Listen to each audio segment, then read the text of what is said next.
சாப்பாடை வேக வச்சு எடுத்திருக்கேன். நீங்கள் எந்த அரிசியில் வேணாலும் யூஸ் பண்ணிக்கலாம். நான் வந்து பாஸ்மதி தான் லைட்டாக வேக வச்சு எடுத்திருக்கேன். ரொம்ப குலைவாக வேக வைக்கக்கூடாது. ஒரு 2 நிமிஷத்துக்கு நம்ம கொதிக்க வச்சு எடுத்துக்கிட்டாலே அந்த ரைஸ் வந்து வெந்துடும்.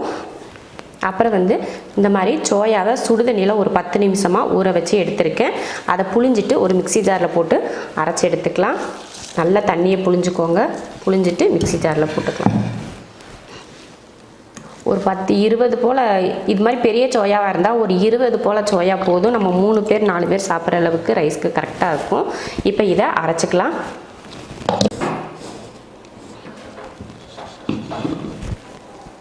பாருங்கள், அரைச்சாச்சு. அவ்வளோதான். இப்போ தாளிச்சிக்கலாம். தாளிக்கிறதுக்கு ஒரு பேன் வச்சு எண்ணெய் ஊற்றிக்கலாம். எண்ணெய் ஊற்றி எண்ணெய் காஞ்சிருச்சு. அதில் வெங்காயம் சேர்த்துக்கலாம். ஒரு பெரிய வெங்காயத்தை நீல வாக்கில் கட் பண்ணியிருக்கேன். வதக்கிக்கலாம்.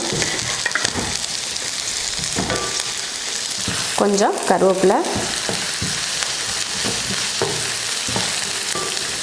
லைட்டாக வதங்கட்டும். ரொம்ப எல்லாம் கருக விட வேணாம், கொஞ்சம் வதங்கட்டும். வெங்காயம் இந்த அளவுக்கு வதங்கினதுக்கப்புறமா ஒரு 1/4 ஸ்பூன் அளவுக்கு இஞ்சி பூண்டு பேஸ்ட்டு சேர்த்துக்கலாம். 1/4 ஸ்பூன் சேர்த்துக்கோங்க போதும்.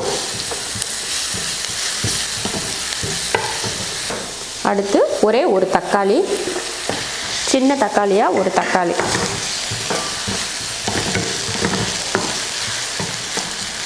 லைட்டாக கலந்து விட்டதுக்கப்புறம் 1/2 ஸ்பூன் மிளகாத்தூள், 1/4 ஸ்பூன் கரம் மசாலா தூள், 1/4 ஸ்பூன் மிளகுத்தூள், கொஞ்சம் மஞ்சத்தூள். இப்போ இதை கலந்துக்கலாம்.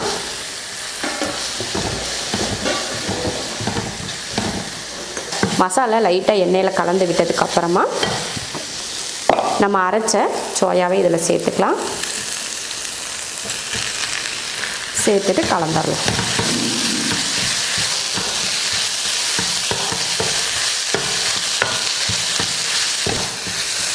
ஒரு 3 நிமிஷத்துக்கு இந்த மாதிரி அந்த எண்ணெயிலேயே வதக்கி விடுங்க.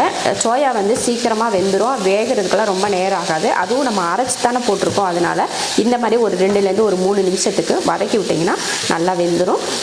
இப்போ இதில் முட்டை சேர்த்துக்கலாம். 3 முட்டை சேர்க்குறேன். இப்போ உப்பு சேர்த்துடலாம். நம்ம ரைஸில் உப்பு போட்டு தான் வேக வச்சுருக்கோம். அதனால் உப்பு பார்த்துட்டு சேர்த்துக்கணும்.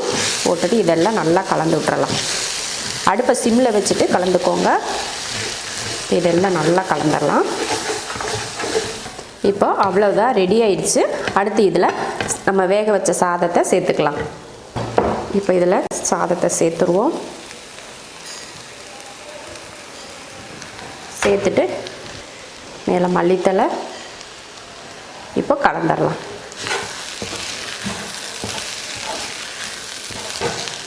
அடுப்பை சிம்மில் வச்சு கலந்துக்கோங்க.